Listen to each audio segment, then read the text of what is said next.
เด็กน้อยมาตักน้ำถ่ายรูปซื่อล่ะบ่ย่านบ่ย่านบ่บ่ย่านบ่ย่านถ่ายรูปจับได้จับน้องเลยตกเลยโอ้เนี่ยมันขี้ยานเด็กน้อยบ้านนอกย่านคนแป๊กนะโอ้น้ำกินบ่ล่ะฮะน้ำกินเอาอยู่นี่มดบ้านหืมอ๋อทางไปทางมันใช้เฮือนเด้มาตักน้ำซอยพ่อแม่ใช่ได้คนละทางละตักเองบ่ล่ะเป็นบ่ยันตกน้ำบ่มียานตักซุมือเนาะตักซุมือเลยสินเลยเก่งละนะ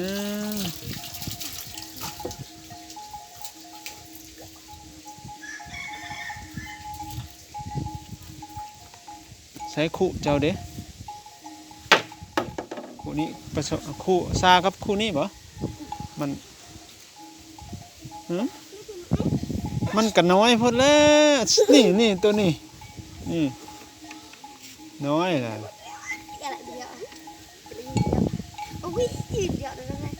ให้หาบบังดูโอ้ได้เสยคู่น้อยกับคู่ใหญ่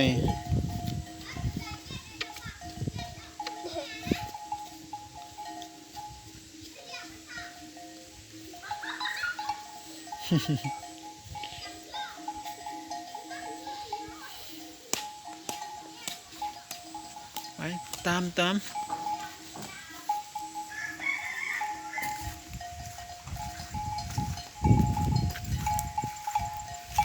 เอาเด็กน้อยเขาหับมือเฮือน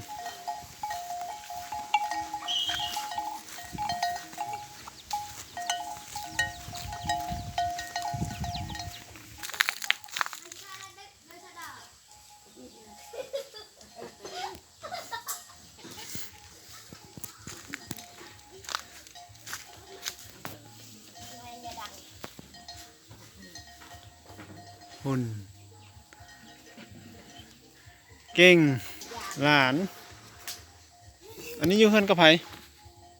ป้าอันกี้ยืนอยู่ท่านเฮือนเราถ่ายรูปเฮือนเราก็มีรถไถนำออกไปหน้าแม่ไปหน้าออกกับไปหน้าแม่กับไปหน้าอยู่เฮือนกับไผสละอยู่กับนายเฮานี่แหละเป็นนายลูกผู้เดียวอันนี้5 คนอ๋อเอาลูกไปนำอยู่เฮือนกับตักน้ำเนาะช่วยพ่อแม่ตักน้ำผู้นึงหันไปเลี้ยงแบะอยู่หน้าโอ้ไปเลี้ยงแบะเก่งหลาย